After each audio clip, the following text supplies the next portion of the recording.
दोस्तों, आज के इस वीडियो के द्वारा हम ऑटो चेंजेबल स्विच का वायरिंग करना सीखेंगे। जैसे कि आप यहाँ पे एक डिवाइस देख सकते हो। इस डिवाइस को हम कहते हैं एटीएस। अब ये जो ऑटो चेंजेबल स्विच है, इसका इस्तेमाल हम ऐसे जगह पे करते हैं जहाँ पे हमारे पास में दो अलग अलग पावर सप्लाई है। जैसे कि आपके घर में एक पावर सप्लाई ट्रांसफार्मर के जरिए आता है, यानी कि ग्रिड पावर सप्लाई आता है। अब जो हमारे घर में मेन पावर सप्लाई आएगा, वो यदि फेल हो जाता है तो उस कंडीशन में हम दूसरे पावर सोर्स का इस्तेमाल करते हैं। दूसरा पावर सोर्स आपका जनरेटर हो सकता है, सोलर पैनल हो सकता है, इन्वर्टर या फिर यूपीएस भी हो सकता है। जो भी आपके पास में सेकेंड सोर्स है, उसके द्वारा यदि आपको घर में पावर सप्लाई पहुंचाना है तो आपको वहां पे एटीएस का इस्तेमाल करना पड़ेगा। ये जो एटीएस होगा वो ऑटोमेटिकली इन दोनों पावर सप्लाई का चेंज ओवर करता है। अब ये जो एटीएस है, इसका कनेक्शन करने के लिए हम यहाँ पे एक एमसीबी का इस्तेमाल करेंगे। फिलहाल के टाइम पे आपको बताने के लिए ये जो ट्रांसफार्मर है, इस ट्रांसफार्मर का जो फेज सप्लाई होगा उसको ले जाके एमसीबी के साथ कनेक्ट कर दिया। इसी प्रकार से न्यूट्रल पावर सप्लाई को भी ले जाके एमसीबी के साथ कनेक्ट कर देंगे। मैं आपको यहाँ पे ट्रांसफार्मर के जरिए एमसीबी का कनेक्शन बताया हूँ।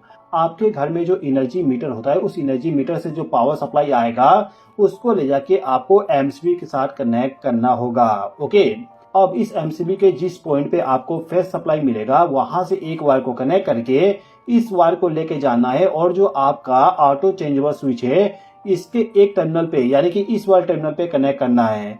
आप यहाँ पे देख सकते हो इस साइड में एन लिखा हुआ है। एन का मतलब कि नॉर्मल पावर सप्लाई जो होगा उसको लाके आपको इस पॉइंट पे या फिर इस पॉइंट पे कनेक्ट करना है। फिलहाल के टाइम पे हमने इस पॉइंट पे इस वायर को कनेक्ट कर दिए।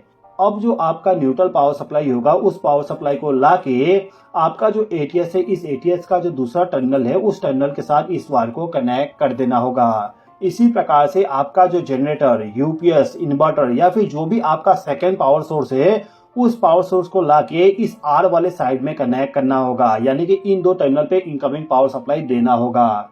तो जनरेटर का कनेक्शन करने के लिए मैं यहाँ पे एक और एमसीबी का इस्तेमाल करूंगा। अब इस एमसीबी के साथ में फेस और न्यूट्रल सप्लाई को ले जाके कनेक्ट कर दिया। अब यदि हम इस एमसीबी को ऑन करेंगे तो हमें यहाँ पे फेस सप्लाई मिलेगा। तो इस टर्मिनल से एक वायर को कनेक्ट करके ले जाएंगे और इस पॉइंट के साथ इस वायर को कनेक्ट कर देंगे। आप चाहे तो यहाँ भी कनेक्ट कर सकते हो, लेकिन फिलहाल के टाइम पे हमने यहाँ पे कनेक्ट कर दिए। ओके, अब इसके बाद एमसीबी में जहाँ पे हमें न्यूट्रल पावर सप्लाई मिलेगा, वहां से एक वायर को कनेक्ट करके ले जाएंगे और इस टर्मिनल के साथ इसको कनेक्ट कर देंगे। यानी कि आर वाले साइड में हमने जनरेटर का पावर सप्लाई कनेक्ट कर दिए और एन वाले साइड में हमने ग्रिड वाले पावर सप्लाई को ले जाके कनेक्ट कर दिए। ये जो एटीएस है, इस एटीएस को अभी मैनुअली यदि आप ऑन करते हो, मान लीजिए कि आपका जो ग्रिड पावर सप्लाई है, इस पावर सप्लाई को ऑन करना है, तो आपको क्या करना होगा, इस एटीएस को एन साइड में रोटेट करना होगा। एन साइड में यदि आप इसको रोटेट कर दोगे तो ये वाला जो पावर सप्लाई है, ये पावर सप्लाई आपको इस पॉइंट पे मिलने लगेगा। अब ये जो एटीएस है, इस एटीएस को यदि हम ऑफ पोजीशन पे रखेंगे तो इस कंडीशन में ना तो यहाँ से पावर सप्लाई आउटपुट में मिलेगा, ना ही इसका पावर सप्लाई आउटपुट में मिलेगा, यानी कि एटीएस हमारा आउटपुट पावर सप्लाई जनरेट नहीं करेगा। इसके बाद जब हम इस एटीएस को आर वाले पोजीशन पे रखेंगे तो उस कंडीशन में जो जनरेटर का पावर सप्लाई है, इसके द्वारा हमारे घर में पावर सप्लाई जाएगा। अब आपके घर में जो पावर सप्लाई जाएगा वो केवल दो वायर के जरिए जाना चाहिए, यानी कि फेस और न्यूट्रल के जरिए। और हमारे पास में यहाँ पे टोटल 4 वायर है। तो हम यहाँ पे क्या करते हैं कि ये जो आउटपुट टर्मिनल है, इनको शॉर्ट कर देंगे, जिससे कि इसका पावर सप्लाई यदि हमें इस पॉइंट पे मिले या फिर इसका पावर सप्लाई हमें इस पॉइंट पे मिले, दोनों कंडीशन पे पावर सप्लाई हमें इन चारों पॉइंट पे मिलेगा, तो वहां से पावर सप्लाई को हम ले जाके हमारे घर में प्रोवाइड कर सके। आगे के वायरिंग में आप समझ जाओगे अच्छे तरीके से। तो यहाँ पे हमें क्या करना होगा कि ये जो फेस वाला टर्मिनल है, इस टर्मिनल से एक वायर को कनेक्ट करके दूसरे वाले फेस टर्मिनल के साथ इसको कनेक्ट कर देंगे। इसी प्रकार से जो न्यूट्रल वाला टर्मिनल है, इसको भी ले जाके न्यूट्रल वाले टर्मिनल के साथ कनेक्ट कर देंगे, यानी कि फेस को फेस से और न्यूट्रल को न्यूट्रल से शॉर्ट कर देंगे। अब इस एटीएस के आउटपुट टर्मिनल से जो हम पावर सप्लाई लेके जाएंगे, उसको सबसे पहले तो एमसीबी के साथ कनेक्ट कर देंगे। तो यहाँ पे मेरे पास में डबल पोल वाली एमसीबी है। अब इसका कनेक्शन करने के लिए आप चाहे तो इस पॉइंट से फेस और न्यूट्रल सप्लाई इस्तेमाल कर लीजिए, या फिर इस पॉइंट से फेस और न्यूट्रल सप्लाई इस्तेमाल कर लीजिए। दोनों शॉर्ट है आपस में तो कोई भी फर्क नहीं पड़ेगा आप कहां से वायर का इस्तेमाल कर रहे हैं। फिलहाल के टाइम पे आपको समझाने के लिए मैं यहाँ से एक वायर को ले जाके इस एमसीबी के साथ कनेक्ट कर दिया। इसी प्रकार से न्यूट्रल पावर सप्लाई को भी ले जाके एमसीबी के साथ कनेक्ट कर देंगे। अब इस एमसीबी को यदि आप ऑन करोगे तो इस कंडीशन में आपको फेस सप्लाई यहाँ मिलेगा और न्यूट्रल सप्लाई यहाँ मिलेगा।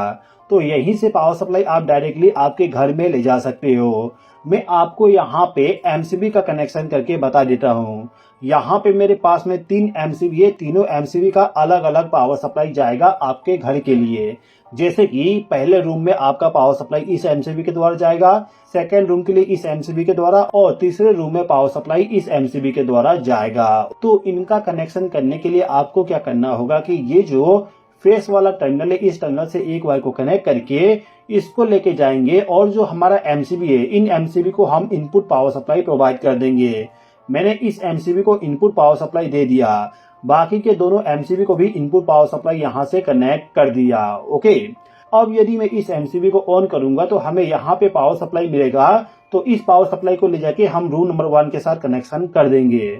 सेकेंड एमसीबी का जो आउटपुट पावर सप्लाई होगा उसको ले जाके रूम नंबर 2 के साथ कनेक्शन कर देंगे और तीसरे नंबर के एमसीबी का भी कनेक्शन हम तीसरे वाले रूम के साथ कर देंगे। आपको जैसे इस्तेमाल करना है आप कर सकते हो। अब आपके घर में न्यूट्रल पावर सप्लाई भी चाहिए तो आप यहाँ से डायरेक्टली न्यूट्रल पावर सप्लाई को ले जा सकते हो या फिर अलग से बस बार को भी कनेक्ट करके पावर सप्लाई वहां से डिस्ट्रीब्यूट कर सकते हो। फिलहाल के टाइम पे हम इसी एमसीबी के द्वारा हमारे रूम में न्यूट्रल पावर सप्लाई लेके चले जाएंगे। तो दोस्तों ये जो एटीएस है इस एटीएस का इस्तेमाल करके किस प्रकार से हमारे घर में वायरिंग करेंगे उसका पूरा कनेक्शन केवल इतना ही है।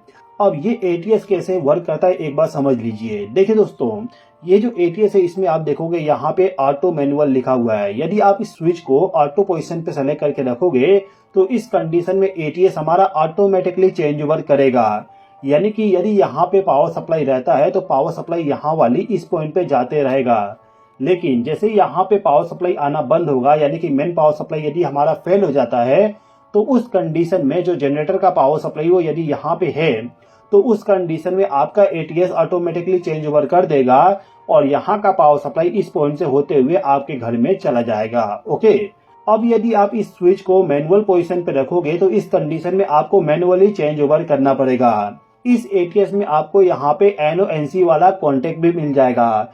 इनका उपयोग आप इंटरलॉकिंग के लिए या फिर इंडिकेशन के लिए भी कर सकते हो। ऑलरेडी यहाँ पे इंडिकेशन है तो मैं इसका कनेक्शन आपको नहीं बताता हूँ, केवल पावर वायरिंग के जरिए पूरा कनेक्शन एक्सप्लेन कर दिया। तो आई होप कि आपको ये वीडियो पसंद आया होगा। वीडियो पसंद आया तो लाइक कर दीजिएगा, चैनल पर नए हो तो सब्सक्राइब कर लीजिएगा। इस वीडियो को देखने के लिए धन्यवाद।